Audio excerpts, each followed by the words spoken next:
Hi guys, நான் தான் உங்கள் அண்ணம். நான் வந்து என்னோடய பர்சனல் லைஃப்பில் நான் பப்ளிக் எக்ஸாமை எப்படி கடந்தேன், எப்படின்னா எல்லாரும் பப்ளிக் எக்ஸாமை கடக்க தான் செய்வோம். ஆனால் வந்து நல்லா படிக்கிற பிள்ளைங்க நல்ல மார்க் வாங்குறது வேறு விஷயம். நான் வந்து ப்ளஸ் டூவில் வந்து ஜஸ்ட்டு பாஸ் தான் இருக்கேன், அதுவும் சம்டைம்ஸ் ஆக மாட்டேன். ஆனால் நான் எப்படி ப்ளஸ் டூவில் எங்கள் கிளாஸ் ஃபஸ்ட் எடுத்தேன், அதுதான் யாராலையுமே நம்ப முடியாத ஒரு விஷயம். புரியுதுங்களா? இப்போது இந்த வீடியோவுமே நல்லா படிக்கிற பிள்ளைங்க பார்த்துட்டு இருந்தீங்கன்னா தயவு செஞ்சு ஸ்கிப் பண்ணிடுங்க. இது உங்களுக்கான வீடியோ கிடையாது. நான் மீடியமாக தான் படிப்பேன், ஆனால் நான் பப்ளிக்கில் நல்ல மார்க் வாங்கணும், ஏன்னா என்னோடய கெரியர் பற்றி நான் நிறைய யோசிக்கிறேன்ற மாதிரி பிள்ளைங்களுக்கு கண்டிப்பாக இந்த வீடியோ யூஸ்ஃபுல்லாக இருக்கும்.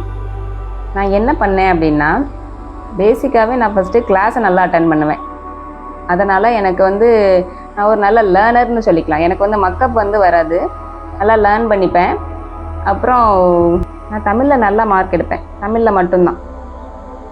ஆனால் அந்த தமிழ் மிஸ்ஸுமே என்னை நான் சேட்டை பண்ணுற பிள்ளைங்கிறதுனால அவங்க பக்கத்தில் கூப்பிட்டு வச்சுக்குவாங்க படிக்கிற டைம் மட்டும். அது ஒரு பக்கம் இருக்கட்டும். ஆனால் வீட்டில் நான் பர்சனலாக என்ன பண்ணேன் அப்படின்னா, நீங்கள் இது கொஞ்சம் கஷ்டமாக தான் இருக்கும். ஆனால் நீங்கள் ஒரு வருஷம் படிக்காமன்னா எப்படி, ஓரளவு படிச்சிருப்போம் அப்படி தானே. ஒரு வருஷத்துக்கான இதை நம்ம அந்த ஒரு மாதத்தில் எவ்வளோ ஹார்ட் ஒர்க் கொடுக்க முடியுமோ அவ்வளோ ஹார்ட் ஒர்க் கொடுத்து அச்சீவ் பண்ணிடலாம். நீங்கள் லேர்ன் பண்ணணும் ஃபஸ்ட்டு. செகண்ட் டிப் என்னென்னா, நான் வந்து அந்த எக்ஸாம் டைமில் மட்டும் அந்த ஏர்லி மார்னிங் எழுந்திரிச்சிப்பேன். ஒரு 5 o'clockல இருந்து எழுந்திரிச்சிப்பேன். எனக்கு அப்போ எழுந்திரிச்சி விழுந்து படித்தேன் அப்படின்னா அது வந்து உண்மை கிடையாது. எழுந்திரிச்சிருவேன், புக் எடுத்து வச்சுருவேன். ஆனால் படிக்கிறேனோ இல்லையோ என் மைண்டுக்குள்ளே ஒன்று ஓடிட்டே இருக்கும், இந்த எக்ஸாமில் நம்ம எல்லாரைய விட பெஸ்ட்டுன்னு காட்டணும் அப்படின்னு. எனக்கு வந்து அப்போ மேனிஃபெஸ்டேஷன் இதை பற்றிலாம் தெரியாது. நான் அப்போது 12th படிச்சுட்டு இருந்தப்போ இதை தான் நினச்சிட்டே இருப்பேன். நமக்குள்ளே ஒரு திறமை இருக்குது, அதை நான் நம்பினேன். எல்லாருக்குள்ளேயும் ஒரு திறமை இருக்குது, அதை எல்லாருமே நம்பினா தான் வெளியில் வரும். என்னாலலாம் இது முடியாது, இவங்களுக்கு இது சாத்தியமாச்சுன்னா எனக்கு எப்படி சாத்தியமாகும்னு நினச்சிங்கன்னா அது அதே மாதிரி தான் நடக்கும். உங்களாலேயும் முடியும், எல்லாருக்குள்ளேயும் திறமை இருக்குன்னு நம்மனா கண்டிப்பாக அதை நம்ம அச்சீவ் பண்ணலாம். ஏர்லி மார்னிங் எழுந்திரிச்சு இந்த மாதிரி படிச்சுட்டு இருப்பேன். படித்ததை விட நான் இந்த மாதிரி யோசிச்சது தான் அதிகம்.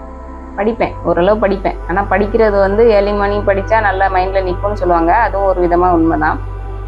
அப்புறம் தேர்ட் டிப் என்ன பண்ணேன்னா, நான் வந்து எக்ஸாம் அட்டன் பண்ணும்போது நான் வந்து என் ஹேண்ட் ரைட்டிங் அழகாகவும் இருக்காது, என் ஹேண்ட் ரைட்டிங்கும் அசிங்கமாக தான் இருக்கும். பாருங்கள் எனக்கு எத்தனை மைனஸ் இருக்குன்னு பாருங்கள். ஒருவேளை இது என்னோட எண்ணத்தால் நடந்துச்சுன்னா கூட இருக்கலாம், நான் நினச்சதுனால தான் எனக்கு கிடச்சிது அப்படின்னு கூட நான் நம்ப தான் செய்கிறேன். எக்ஸாம் டைமில் என்ன பண்ணுவேன்னா, ஹேண்ட் ரைட்டிங் அசிங்கமாக இருந்தாலும் பரவாயில்ல, இந்த கொஸ்டினோட ஆன்சரை நான் என்னோடய ஸ்டைலில் தான் எழுதுவேன். புக்கோட ஸ்டைல் வேறு மாதிரி இருக்கும், என்னோடய ஸ்டைல் வேறு மாதிரி இருக்கும். ஃபாஸ்ட்டாக எழுதுவேன். எங்களுக்கு 20 மார்க்ஸுக்கெலாம் கொஸ்டின் உண்டு, ஃபாஸ்ட்டாக எழுதுவேன். மற்றவங்களால் முடியாத அளவுக்கு கடன்னு நம்மளால் எவ்வளோ முடியுமோ அவ்வளோதான். டெக்கரேஷன்லாம் எனக்கு 2வது தான். நான் அவ்வளோ போட்டு கலர் பென் போட்டு இது பண்ணி டெக்கரேஷன்லாம் பண்ணது கிடையாது. நீட்டாக அடித்தல் திருத்தல் இல்லாமல் ஹேண்ட் ரைட்டிங் கேவலமாக இருந்தாலும் ஃபாஸ்ட்டாக கான்ஃபிடெண்ட்டாக எழுதிடுவேன். ஓகேங்களா? அதனாலேயே நான் எடுத்த குரூப்பில் கிளாஸ் ஃபஸ்ட் அந்த குறிப்பிட்ட சப்ஜெக்டில் வந்துட்டு ஃபுல் மார்க் நான் எடுத்திருக்கேன். என்னால் நம்ப முடியலை, ஆனால் ரொம்ப சந்தோஷமாக இருந்துச்சு.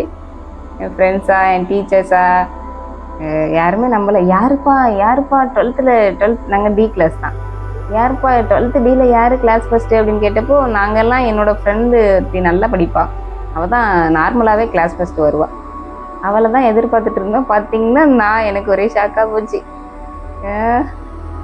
மிஸ் எல்லாம் சொல்ல ஆரம்பிச்சிட்டாங்க, அத்தியா அமைதியாக இருந்துட்டு சாதிச்சிட்டா அப்படின்னு சொல்ல ஆரம்பிச்சிட்டாங்க. பட் அது உண்மை கிடையாது. அமைதினா அவங்க எந்த மீன் பண்ணியிருப்பாங்கன்னு எனக்கு புரியல. அது வரைக்கும் சேட்டை பண்ணிகிட்டு இருந்த பொண்ணுன்னா, இந்த கிளாஸ் ஃபஸ்ட் எடுத்ததுக்கப்புறம் பாரு எப்படி பரவாயில்ல அப்படின்ட்டு. அதான் என்னை பார்த்தாலோ இல்லை, என்னால் நான் 12th வரைக்குமே, ஃபஸ்ட்லேருந்து 12th வரைக்குமே என்னை பார்த்தாலே படிக்காத பிள்ளைன்னு தான் மீன் பண்ணுவாங்க. அவளை கீழே இறக்கி உட்கார வை, படிக்க வை, நான் இதை படித்து எழுது என்கிட்ட ஒப்பி அப்படின்ட்டு இது சொல்லுவாங்க. இங்கிலீஷும் அதே மாதிரி தான், கஷ்டம்தான், எல்லாமே கஷ்டப்பட்டு தான் படிப்பேன். ஆனால் எனக்கு கிளாஸ் கவனிக்கிறதும் இதுதான் முக்கியமானது. நல்லா கேட்சப் பண்ணிக்கோங்க. கிளாஸ் கவனிக்கிறது ரொம்ப பிடிக்கும். எக்ஸாம் முடிஞ்சதுக்கப்புறம் நம்மளோட ஷீட் கொடுப்பாங்க தெரியுங்களா, மார்க் ஷீட்டு. இந்த பேப்பர்ஸ் தருவாங்க பார்த்தீங்களா, அந்த பேப்பர்ஸை வாங்கி பார்க்கறதுக்குள்ள ரொம்ப பிடிக்கும். பேப்பர்ஸ் வாங்கி நம்ம எவ்வளோ மார்க் எடுத்திருக்கோம், அதில் எனக்கு ரொம்ப இன்ட்ரெஸ்ட் இருந்தது.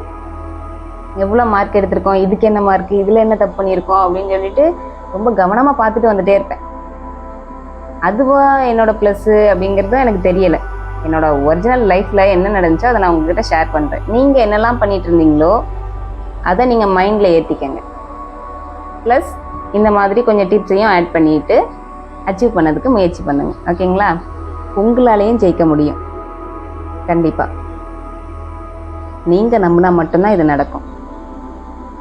இந்த பப்ளிக் எக்ஸாம் முடிஞ்சு ரிசல்ட் வந்ததுக்கப்புறம் நல்ல மார்க்ஸோட என்னோடய கமெண்ட் பாக்ஸில் வந்து கமெண்ட் பண்ணிட்டு போங்க.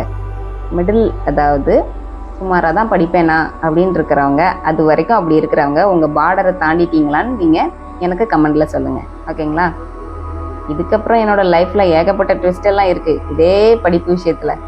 அதெல்லாம் நான் உங்களுக்கு நெக்ஸ்ட் வீடியோவில் அடுத்த மாதம் உங்களுக்கு அப்லோட் பண்ணுறேன். இப்போ எது முக்கியமோ அதை மட்டும் எடுத்துக்கிட்டு கவனத்தை செதற விடாமல் கொஞ்ச நாள் மொபைல் எல்லாம் யூஸ் பண்ணாதீங்க. ஏன்னா எங்கள் டைமில் வந்து மொபைல் அவ்வளோவா கிடையாது. மொபைல் யூஸ் பண்ணிங்கன்னா உங்கள் மூளையை வந்து அது டல் ஆக்கிரும், மந்தமாக்கிரும். நம்ம அதை விட்டுடணும். எக்ஸாமுக்கு ஒரு 2-3 மாதத்துக்கு முன்னாடியே அதை குறைச்சி நிப்பாட்டிடுங்க. அப்போ தான் உங்களோட பிரைன் ஃப்ரெஷ்ஷாக இருக்கும். புரியுதுங்களா? இந்த வீடியோ உங்களுக்கு யூஸ்ஃபுல்லாக இருந்தால் நம்ம சேனலுக்கு ஒரு லைக்கை பண்ணிவிட்டு சப்ஸ்கிரைப் பண்ணிவிட்டு ஷேர் பண்ணுங்கள். உங்களோட ஃப்ரெண்ட்ஸும் இதை பார்த்து அவங்களுக்கு ஏதாவது ஒரு யூஸ்ஃபுல்லான டிப்ஸ் இருந்ததுன்னா அதை யூஸ் பண்ணி அவங்களும் கிளாஸ் ஃபர்ஸ்ட் இல்லை நல்ல குட் மார்க்ஸோட இந்த பப்ளிக் எக்ஸாமில் ஜொலிக்கட்டும். See you friends, next வீடியோவில் பார்க்கலாம். பாய்.